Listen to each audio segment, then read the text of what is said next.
All right, everyone, we got a lot to cover today. I've been gone for a while, but as you all know, Sonic Frontiers is at the EGX demo in Europe, more specifically in the UK. So a lot of people have been playing it, speedrunning it. A lot of people have been giving their impressions and the reviews. Overall, the reviews of Sonic Frontiers has been mostly positive. There have been some criticism here and there, and I'm going to cover everything. So I know some of you might be wondering, wait, Gamer Guide, you're from America. How the hell did you play the EGX demo over in the UK? Well, I was there with Prem actually. Yeah, I was told to keep it a secret. You know, he told me to keep it hush hush. I mean, who do you guys think took this picture of him? I'm kidding. But for real, I had a close friend who went there, played the demo, and you know, we share a lot of similar opinions. A lot of our opinions are similar. So he wrote a complete, very thorough review and impression of the game, from the gameplay to the music to the extras to the story, and I'm going to cover all of them and a lot more, and also the cyberspace stages and why I think it's a hoax to say that it's a third of the game. The cyberspace stages are not a third of the game. So I'm going to cover all those juicy details and more. But before I do, be sure to smash that like button, comment, subscribe, all that good stuff. Let's see if we can get to 100k subs before the year is over. All right, but first let's get to the cyberspace length and debunk that shit. You guys may remember it was a 4Gamer article, I think, that interviewed Iizuka, and they said that the cyberspace stages makes up 1/3 of Sonic Frontiers. Well, I am here to tell you that that is complete bullshit. Maybe that was lost in translation. You know, Iizuka has said things wrong before. He's made incorrect statements, especially when it comes to Sonic lore. The whole two worlds thing, the moon being blown up and us seeing the other side. You know, he said some ridiculous things, and like, Iizuka's no mathematician as far as I'm concerned. So I did some math. I did a lot of math with my friend from the UK, and I was like, wait a minute, this doesn't make any sense. The cyberspace, it's actually barely 5% of the game. I'm going to explain it. Now, my friend told me that a Sega executive told him that there are exactly 50 cyberspace stages in the game. 50. So before we used to think, oh, there's 28, because there's 7 Chaos Emeralds that Sonic has to collect per island. At the time, we thought there were 4 islands. So we're like, 4 islands, 7 times 4 is 28. Then we're like, oh, okay, it's 35 because there's 5 islands. It's none of that. It is 50. So there's going to be 10 cyberspace stages per island. Now, here's the complete list of the cyberspace stages that he gave to me, judging from all the demos and what we've seen so far.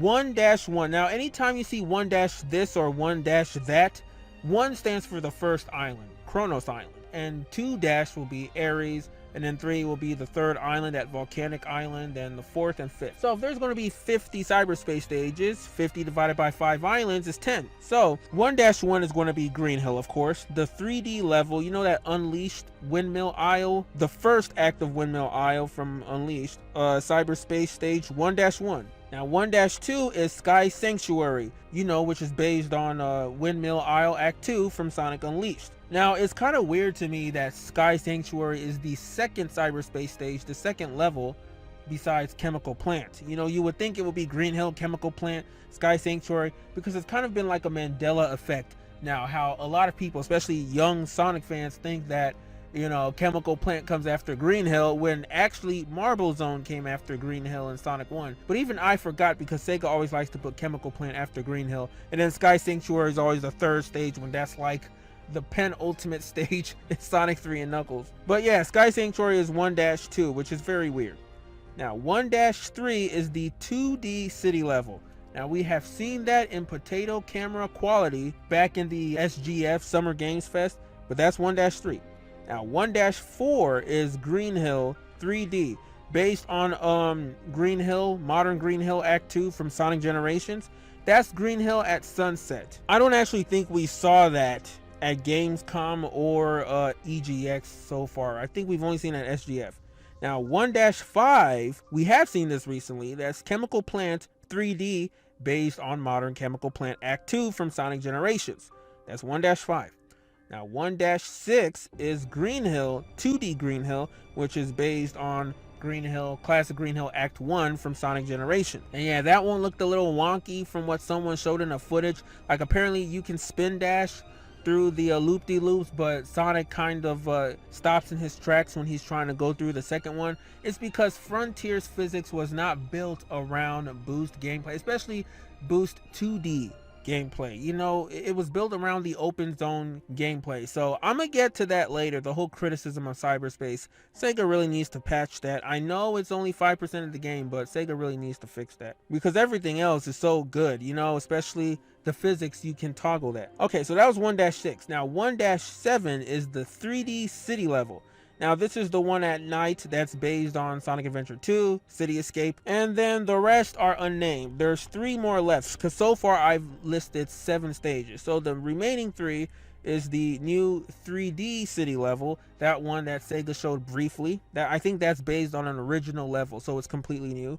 Then the other one is Chemical Plant 2D, that's unconfirmed, but we're getting a 2D Chemical Plant stage judging by the screenshots here. And then lastly will be Sky Sanctuary 3D, based on Dragon Road from Sonic Unleashed. So altogether that is 10 Cyberspace stages, all in Kronos Island. 7 have already been revealed, 3 are still not revealed, so we don't know the order of the other 3, but that's it. So that's 10. Now, each of these stages are at least a minute long. They're about a minute. Even when a noob plays them, they play them about a minute and a couple of seconds. So if Sonic Frontiers is truly about 20 to 30 hours, let's just say 30 hours for noobs, 30 hours to just play it casually. A third of a 30-hour game is 10 hours. 10 hours is 600 minutes. There's 60 minutes in an hour. That times 10 is 600. So 600 minutes an hour. So if Cyberspace stage is 1 minute on average, in order for the Cyberspace stages to make a third of Frontiers, you're looking at 600 Cyberspace stages. Around 600 stages. That is complete bullshit. Like, that's ridiculous. 600 Cyberspace stages? Are you kidding me? Like, even if they're 3-minute stages, you know, even if they're 3-minute stages, we're still looking at 200 Cyberspace stages. No way we are getting that much. No way in hell. Already with the 50 Cyberspace stages, that's more than Generations Unleashed, the boost stages in Generations Unleashed and Forces combined. There were 9 boost stages, both in Unleashed and Generations, and then there's also 7 modern Sonic stages, boost stages in Sonic Forces. So altogether that's about 25. Sonic Frontiers is double that. Sonic Colors had about 36 stages, I think. 36, because every stage had like 6 acts.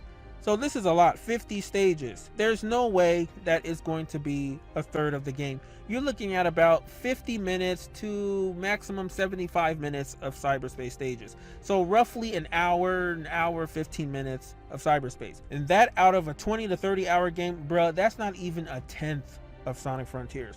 So the math ain't mathing, you know? So I don't know what Iizuka was thinking when he said it was a third of Sonic Frontiers. Like, doing the math, if we do the math of that calculated, it's around 5% of the entire game. So basically, you can ignore all the Cyberspace stages and collect everything else. You'll have 95% completion in Sonic Frontiers. So I don't know why they said that. That's cap. Maybe Iizuka meant the process of going to the Cyberspace stages, you know, defeating the Guardians, collecting the portal gears, using the portal gears to enter Cyberspace, and getting the gate keys to unlock the emeralds. Maybe that process, doing it that way, is a third of the game, but the Cyberspace stages themselves are not a third of the game. So glad I cleared that up. If any of you guys want to rebuttal this, let me know down in the comments below if you believe Iizuka, because it's not making any sense.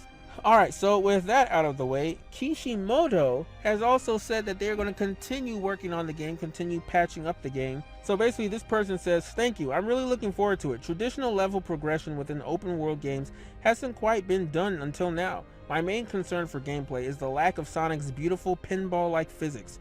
Could you see this as a potential feature of future games?" And Kishimoto says, "Yes, I also love Sonic's pinball-like physics and think it's very beautiful. We will continue to do our best to meet your expectations. Thank you for your continued support."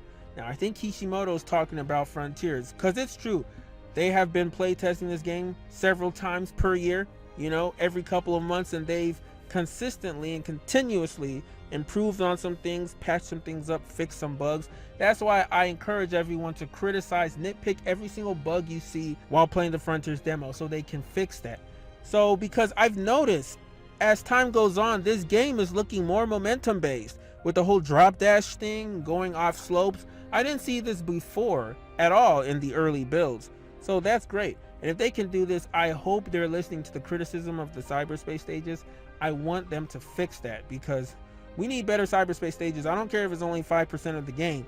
You know, they need to be fun, because I will be 100%ing everything. I want it to control good. But alright, enough of that. Let's get to my friend's experience with Sonic Frontiers. Now, here's the gameplay. He has a lot to say. Now, the gameplay, he says it controls the best since Sonic Adventure. 360 movement feels satisfying. So yeah, this is not a surprise. The way Sonic controls and moves is so fluid. I'm surprised how fluid he moves. Now, he says Sonic's jumps are floaty and a double jump feels like a double jump. Nice, like the adventure games.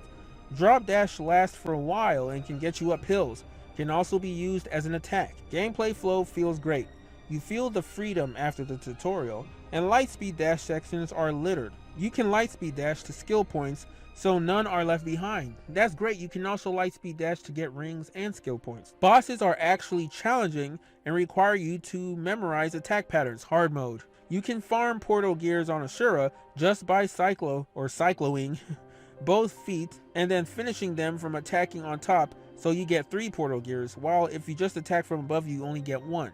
So definitely going to do that, going to farm the hell out of Ashura.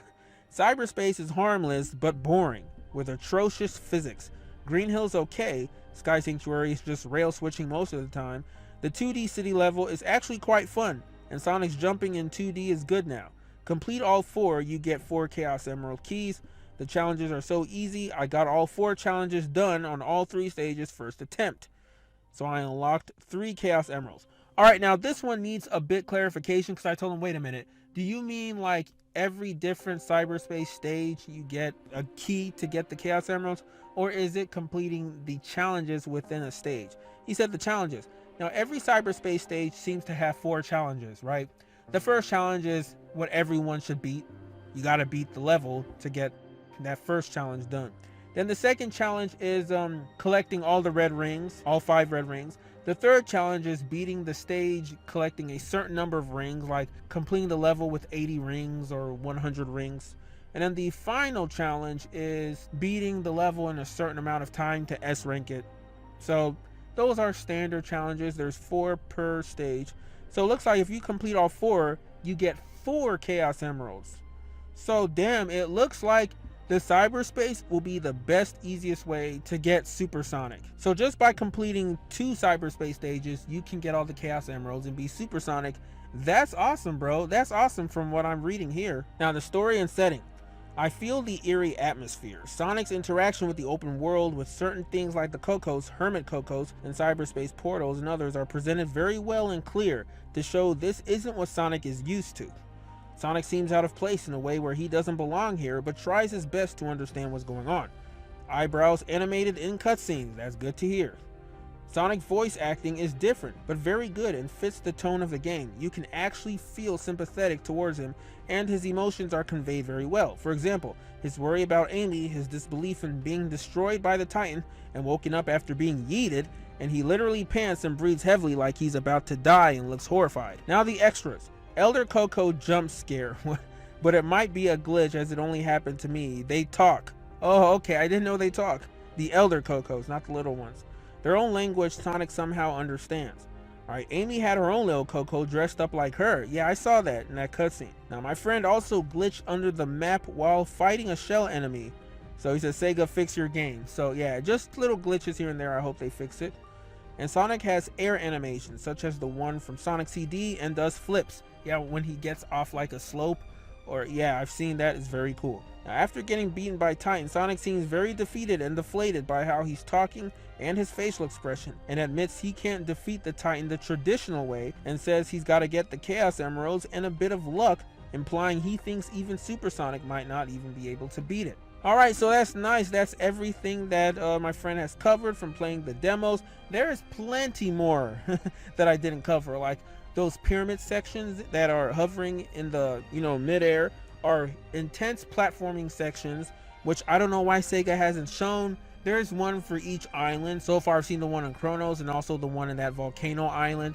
So that's really nice to see. There's going to be a lot of platforming, you know, but the marketing has been atrocious. I don't know why Sega is hiding a lot of the good stuff, but we're in for a real surprise when we play Sonic Frontiers. What do you guys think about all this? Let me know down in the comments below. But alright, looks like that's all I got for now. So take care, and until next time, I'm out.